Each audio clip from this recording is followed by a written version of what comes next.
Hi everybody, I'm Bree the Plant Lady, coming to you from Johnson Nursery and the Gardens of the Southeast here in Willard, North Carolina. I wanted to give you a behind the scenes peek at the summer grains experiment. Now, the owner of this nursery, David Johnson, has taken inspiration from my book, Gardening with Grains, and brought it to a whole new level. And I just am so in awe of everything he's done. And his just genuine enthusiasm and just interest in the subject. I'm so happy and grateful that I get to be a part of it. So he asked me a few months ago, well, what do you think about doing classes in the fall for inspiring people about grains? And I was like, yeah, that would be awesome. Well, he rolled with it, you guys, and he found all the seed. He had the farmer plant it, and it's all growing right now. So let me show you what we have in store for later in the summer into the fall season here at the Gardens of the Southeast. So first of all, as a Midwestern native, I have to hug the corn. This is the kind of standard corn that the farmer always plants, and I believe this goes for forage. Now, the grain experiments start next to here, and these were planted several weeks later. So there's corn, millet, sorghum, sesame, and sunflowers. Oh boy. So let me give you a variety selection so that you can see what we have going on. So here we've got Reed's yellow dent field corn, and often dent corn is used for animal forage, but it can also just be dried and ground into grits. So, the whole idea of knee-high by the 4th of July, that's a Midwestern statement, because here in close to the coast of North Carolina, it's over your head by the 4th of July. It's a really beautiful, look at multi-stem, kind of interesting branching habit at each plant. I like the architecture of corn a lot. I always encourage people to grow corn more as an exclamation point in your home landscape. It's heat tolerant, drought tolerant. It does attract deer, and there are deer hoof prints all over the place. And actually, when we pulled up, there were 3 deer eating sunflowers. So be prepared for that. But, there are worse things in the world, I suppose.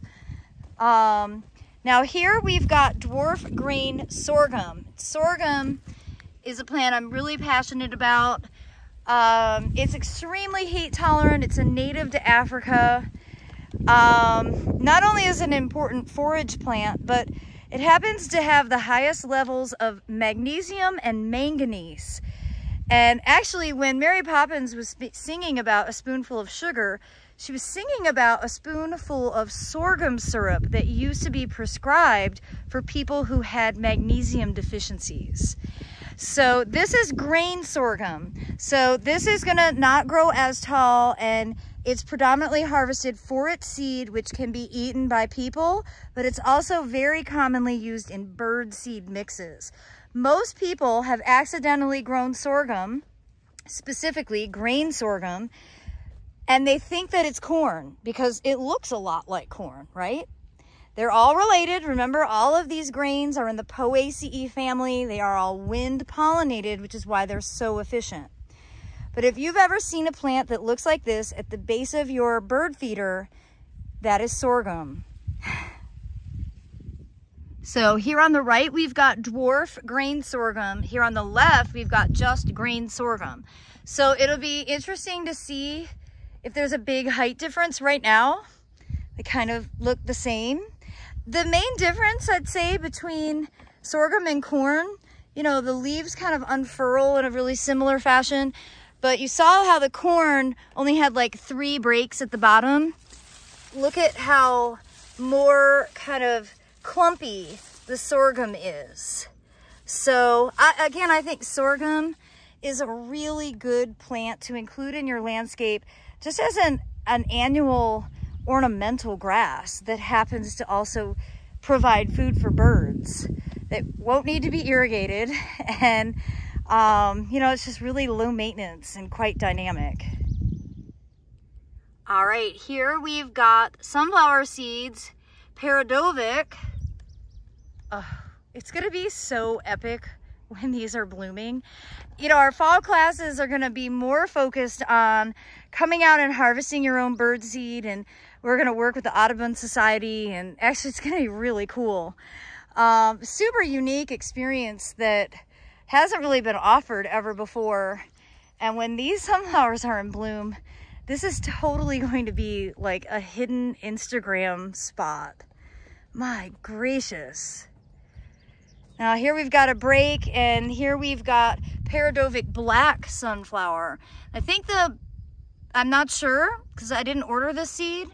I don't know whether that's black seed or actually black ray flowers or like petals, yeah.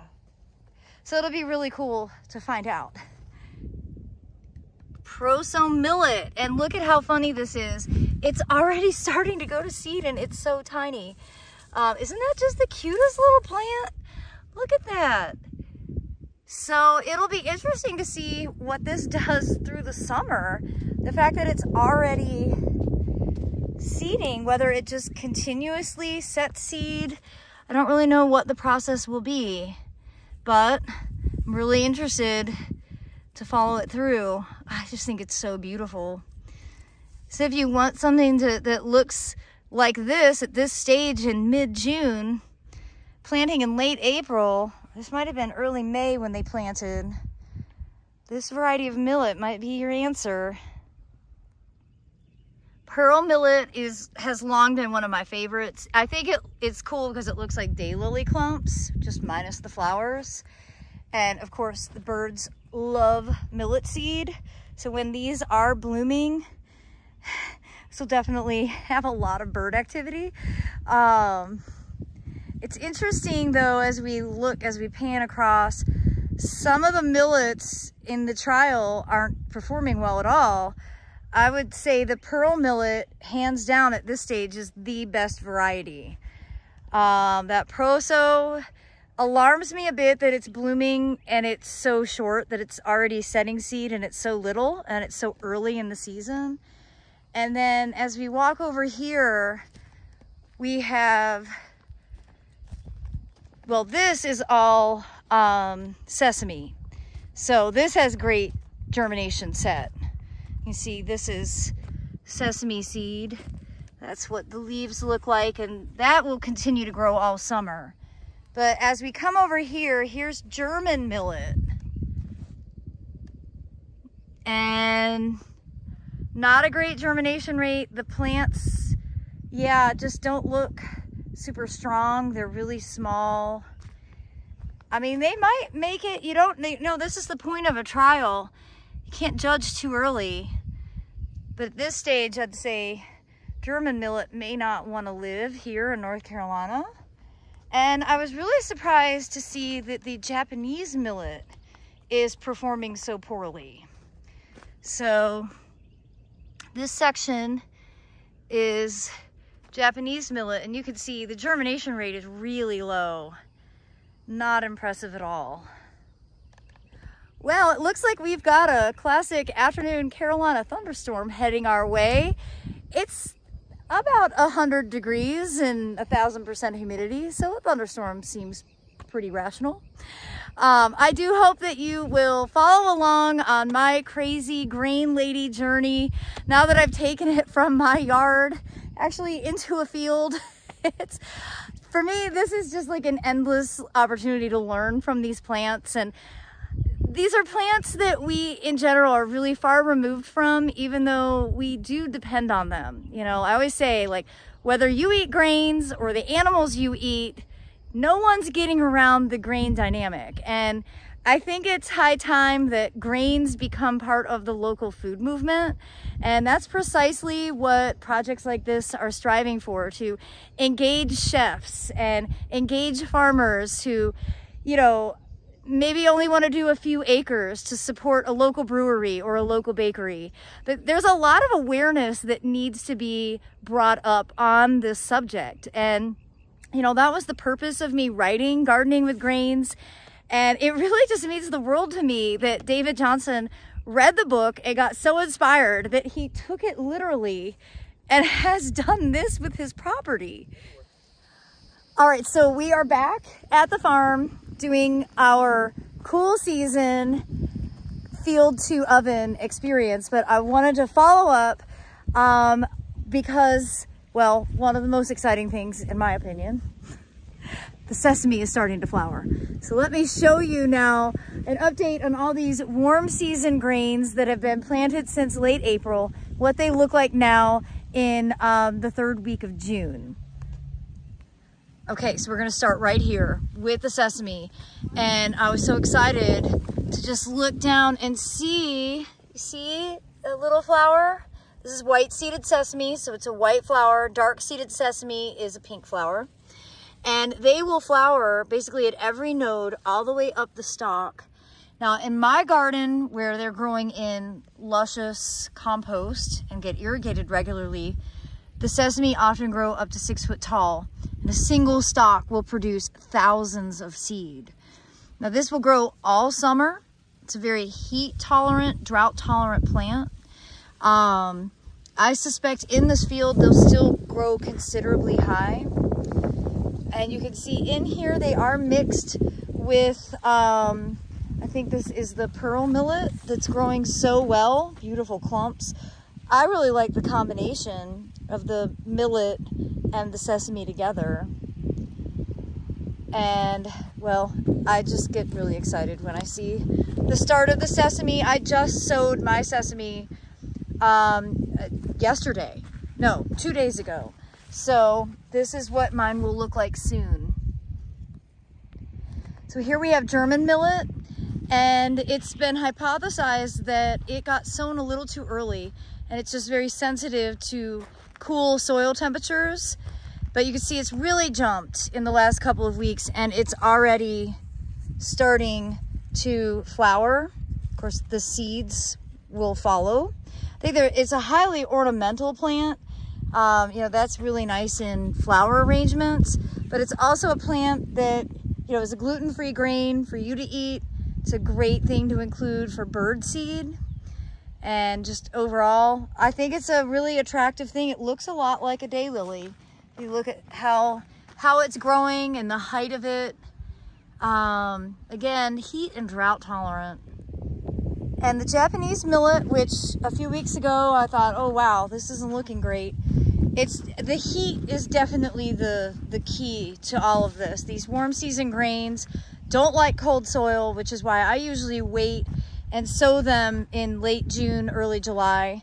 But it's definitely starting to pick up. Here is the Japanese millet. You can see that seed head is quite different compared to, this is the German millet. You know, this looks more like a foxtail. So compare the two here, side by side. You can definitely see a difference.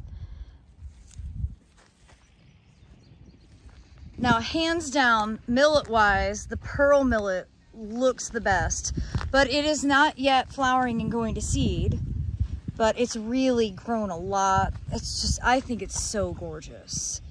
I really like, you know, how it looks as a clump. You know, again, I'm always looking at these grains, how to put them into an ornamental landscape, and you can see an individual clump of millet would look really ornamental. And of course, once it starts flowering, it's that much more beautiful. Now the Prosso millet, I have no experience growing this, and this was blooming a few weeks ago, and it's just continuing to bloom. It's definitely the shortest of all of them. And you can see another totally different seed head. And this is actually a great scale, say for a pot that you could mix with other plants, and that be the thriller. This being so short, I'm really intrigued by this for the use in ornamental containers and different combinations. So this is definitely going to be on my must grow list next year.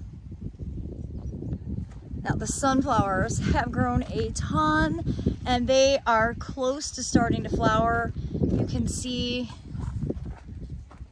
their flowers are developing. There's not, that I can see, any open yet, but I bet sooner than later, I bet by the 4th of July, this is going to be a spectacular field. And as soon as I said I didn't see one, I found one. Here's a few that are really close to opening, but right in there, I can't quite reach it, but there is an open sunflower. Absolutely magnificent. Here we have one starting to show some color. That'll be open fully by tomorrow. And here we have green sorghum. Again, it's really remarkable how much it's grown. I just think grain sorghum is so beautiful. Here's a perfect example of why architecturally it's such an interesting plant. You can see why people think it's corn, because it looks very similar. And none of this is seeding yet. It's so beautiful. And then we have the dwarf grain sorghum. And right now I can't tell the difference between the dwarf and the regular. They're the same size. It's really difficult to distinguish the two varieties. And then we have the dent corn that is looking great. You know, obviously I call myself the crazy grain lady for a reason, because I just think all these plants are magnificent. Really cool to see the difference though between this dent corn, which has a different number of days to maturity, compared to the feed corn that the farmer is planted here. And you can see this is already tasseled and it's already starting to form ears. See the silks? And here's like an immature ear developing.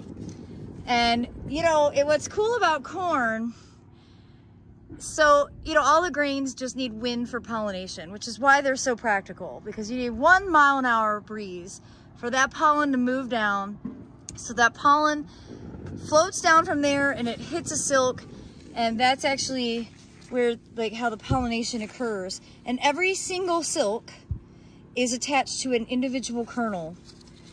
And so it's pretty cool to think about just the biology and the structure of a corn cob, and you know what it takes to make it so that you actually get a fully pollinated ear of corn that we often just take for granted, because you know we're just used to seeing that. Biologically, it's really a plant that is a true marvel. Well, I hope you will be inspired to, you know, consider joining us in one of our classes. We're going to be offering really cool experiences this fall. And of course, we are going to replicate these field to oven classes next year, doing the cool season grains again. I think we're just going to only get better and better at it. And, you know, we've had 3 awesome days with attendees who I have yet to find somebody who was disappointed by the experience. So I hope that we can just continue to grow and inspire others to have a greater appreciation for growing grains, and ultimately having a greater appreciation for all the resources that farmers provide us so that we have access to food. Because at the end of the day, that's my goal with getting people interested in grains, is so that we just appreciate the access to food that we wouldn't ordinarily have. Well, as always, thanks so much for watching, and I look forward to sharing more updates from the gardens of southeastern North Carolina and Johnson Nursery as we continue on our grain journey.